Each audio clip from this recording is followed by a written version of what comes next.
Good Friday morning, everyone. Autism Mom here. And it's early in the morning and I'm tired and I haven't had a bath and I look crazy. But I just wanted to talk to you briefly about the emotional strain of having a special needs child. It's very rewarding. I don't want anyone to take away from this that it's not rewarding. It is amazingly rewarding. Your child will do things that, normal developmentally children hit milestones and, everybody celebrates. Oh, they crawled, they rolled over, they held their head up, they walked, they talked, they got their first tooth. Your child's going to do all those things too. But once they hit around age 2, the milestones kind of drop off. And it takes a long time and a lot of practice to hit those milestones. I remember when Leanne was age 2, she could only eat with her hands and could not use any utensils at all. And for 9 months straight, every meal, every snack, I sat behind her high chair and hand over hand taught her how to use a utensil. The same is true for using a writing instrument. She writes kind of strange. She has an adaptive way of writing, and I think it's due to sensory issues. She has really poor fine and gross motor coordination, so when she holds a pencil or a pen, she pushes it to her chin, holds it in her fist with her right hand on her left, and she writes like this, like she keeps her head going in the direction of what word she wants so she can visually see it and physically feel it coming through her body.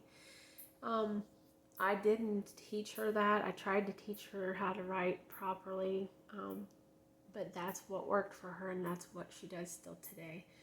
And it works, obviously. But there are times that you will be depressed. There are times when you will be horribly anxious. But in our home, one of the worst things is like PTSD. Everybody walks around with this constant fear of what's next. What was that sound? Oh, great, she's making a noise. What does that noise mean? We all feel like that. There's nothing we can do about it because we're constantly anticipating what's going to happen. So, if you're a young family with a new diagnosis, or if you're a family just like me going through the same things, you have a place here. You have a place to sound off here, make comments here, share videos here, direct people to your videos so that we can come together and share our experiences so we don't feel isolated. Because one of the worst things that happen to families with autism, especially ones that have severe behaviors, is isolation. It's the same if you have an adult child with schizophrenia. The family is trying to care for this person with severe schizophrenia, and there's behaviors involved, and the world in general does not understand mental health, not to the level it really needs to be understood. And so it's you kind of just stay out of the light, and it's isolating. So you need to reach out to people. I've never been able to do it, so I'm really a hypocrite sitting here telling you this, but right now I'm able to do it because I don't work full time anymore. I don't work. My job is my daughter. So now I'm able to reach out and talk and post these videos, hoping that it'll reach somebody, even if it only reaches one family, and they're like, thank God there's somebody out there that's going through what I'm going through. They get it, they understand. Then I did my job. I feel good about it. So just remember, you're not alone, and it will get better, and it'll also get worse, but I promise every chance it will get better. And you're doing a great thing, because there really is profoundly limited resources for people who are high behavior, special needs. And when I say that, I mean that sincerely. I took 2 years searching out a supported living site for my daughter, and I found one real close to the home, and it was a beautiful home, and the two little ladies that lived there were just as cute as they could be and sweet, and just people aren't prepared for what you do as a caregiver every day. And nobody wants to work for $10 an hour to do the magnitude of what's required to sustain somebody who has severe behaviors. And what happens is neglect happens, and illness happens, and it just doesn't work.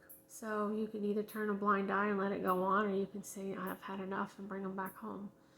So I encourage you to seek out whatever it is you need to do for your loved one and your family, because it has taken a toll on my family. My daughter, I have 2 children, 2 biologic children, and 5 total. But my biologic daughter, she's been a caregiver since she was born. Leanne was born first. Livy was born second. Livy knew no other way. Her sister was always disabled, and she has always been helping me take care of her. And so it took a toll on her. She doesn't even want kids. She doesn't even want to have children because her sister is autistic. Not that she doesn't love her sister. She absolutely loves her sister. But she don't want to go through what we go through. She don't want to do it for the rest of her life. And I respect that. It hurts my heart because I feel like I failed her in some way as a mother. I really do. But I did the best I could, because there's only so much of you that you have. You only have so much in you. And you work and you come home and you deal with all the behaviors and doctor's appointments and IEPs and phone calls and specialists and meetings and behavior management and following protocols, and then there's just only so much left in a person. You can only do so much. So please take advantage of any family that is going through what you're going through, and just kind of let it out, because you can't hold it in. And I can definitely talk to you. I certainly have the time when she's asleep, or late at night. I have the time, definitely, because I don't sleep well at night, so I have plenty of time to talk you through it. If you're a new family with a new diagnosis and you want to know what am I to expect, I can talk to you. Not all people with autism are the same. It's impossible to predict what your child is going to be like, but I can tell you what it looks like for me, and what it looks like for several people that I've known through the years, several students that I've dealt with through the years, and what to expect in the medical realm as far as placement and what's available to your child in the future and currently. So just, if you need to reach out, I'll be more than willing to talk to you. Have a great day.